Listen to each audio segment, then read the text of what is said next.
कानपुर, नई दिल्ली में कॉकरोच जनता पार्टी के आंदोलन को राष्ट्रीय दिव्यांग पार्टी का समर्थन मिला।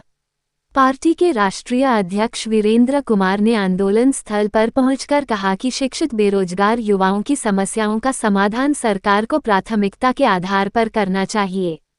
उन्होंने कहा कि लोकतंत्र में जनता की आवाज को दबाया नहीं जा सकता और सरकार को आंदोलनकारियों से संवाद कर उनकी मांगों का समाधान करना चाहिए। इस दौरान आंदोलन स्थल पर सरकार की नीतियों के विरोध में नारेबाजी भी की गई। कार्यक्रम में कानपुर से जिला अध्यक्ष राहुल कुमार, दिव्यांग महागठबंधन के अध्यक्ष मनीष प्रसाद, संयोजक पंकज त्रिपाठी, उपाध्यक्ष धर्मेंद्र यादव, अजीत कुमार, दुर्गेश कुशवाहा, धर्मवीर शर्मा, राजकुमार यादव सहित अन्य पदाधिकारी एवं कार्यकर्ता मौजूद रहे। देखिए, देश के छात्रों द्वारा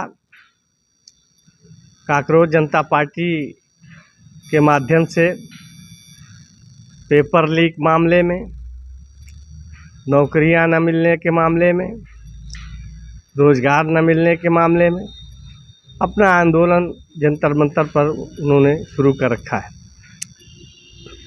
100 से अधिक लोग वहां पर अनशन पे हैं।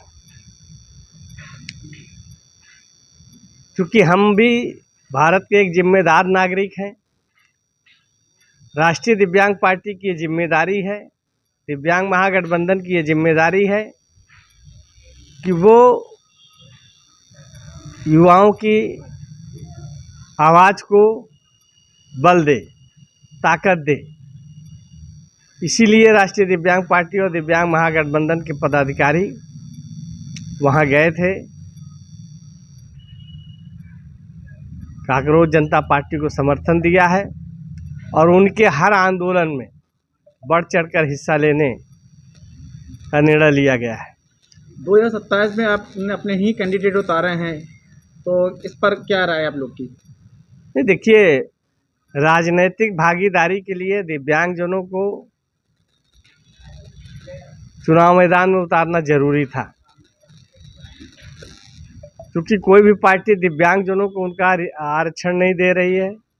राजनीतिक भागीदारी के तहत लोकसभा, विधानसभा, राज्यसभा, विधान परिषद में दिव्यांगजनों को भागीदारी नहीं दे रही है, जिसकी वजह से निर्णय लेना पड़ा राष्ट्रीय दिव्यांग पार्टी को कि हम अब जनता के दरवाजे पे जाएंगे, एक एक वोट की भीख मांगेंगे अपने प्रत्याशियों के लिए और उनको जिताने की अपील करेंगे।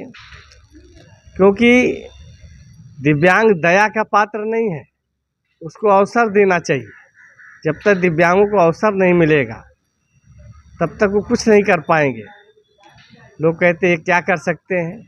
यही कानपुर है, 500 दिव्यांगों ने कानपुर के यातायात व्यवस्था को ठीक किया था। चौराहों पर जो है उन्होंने अपनी ड्यूटी दी थी। जैसे एक आम पुलिस कर्मी जो है, ट्रैफिक पुलिस कर्मी जो है अपनी ड्यूटी देता है, उसी तरह वो 8 घंटे की ड्यूटी देते थे। उनको नौकरियों से हटा दिया गया।